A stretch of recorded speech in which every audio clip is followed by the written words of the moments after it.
фамилия. Это такая привычная часть нашей жизни, а на самом деле это огромная часть культуры и истории любой страны. В этом видео я хочу рассказать вам о 5 самых распространенных русских фамилиях и об их происхождении. Первая фамилия – это Иванов.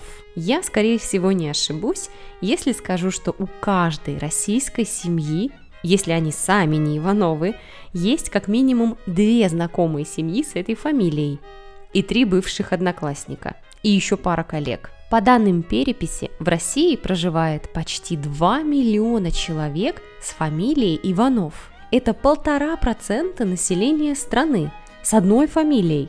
Просто грандиозно. А еще представьте, что среди них есть даже Иваны Ивановичи. Да, получается прямо так. Иван Иванович Иванов. Значение у этой фамилии очень простое. Большинство русских фамилий заканчиваются на «ов» и «ова», что означает просто принадлежность. Чей? Иванов, то есть сын Ивана. А Иван, как вы, наверное, догадываетесь, всегда было самым популярным мужским именем на Руси. Таким образом, Иваны были в каждом русском селе. Отсюда и почти 2 миллиона их потомков. Вторая фамилия – Смирнов. Смирновых почти столько же, сколько Ивановых, а в Москве даже больше. В одной только столице проживает более 70 тысяч Смирновых. Из всех топовых фамилий у Смирновых, пожалуй, самая любопытная этимология. Происходит фамилия от качества ребенка. Смирный, то есть тихий, некрикливый.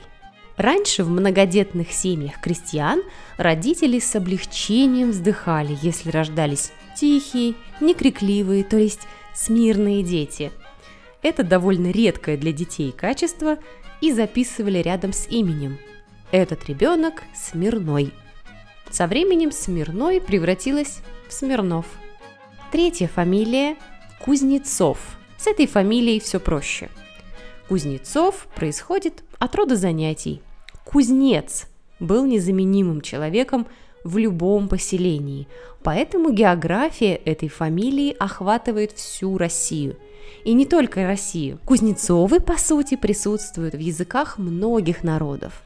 В англоязычных странах распространена фамилия Смит, а в Германии – Шмидт, а в России это Кузнецов. Четвертая фамилия – Попов. Если вы знаете, кто такой поп, то, наверное, уже догадались о происхождении фамилии. Выражение «Попов сын», то есть «сын попа», «сын священника», со временем превратилась просто в Попова. Фамилия эта особенно популярна на севере России. Там на каждую 1000 человек найдется около 20 Поповых. И, наконец, 5-я фамилия – Новиков. Происхождение фамилии, разумеется, связано со словом «новый». Но как именно? Прозвище «Новик» получали чужеземцы, а также новобранцы в армии и молодые люди, только что поступившие на царскую службу. Видимо, поэтому Новиковых в России до сих пор так много. Если вы изучаете русский язык и интересуетесь Россией, русской историей, культурой, подписывайтесь на рассылку на моем сайте. Каждую неделю вы будете в числе первых, кто получает новые видео и полезные материалы.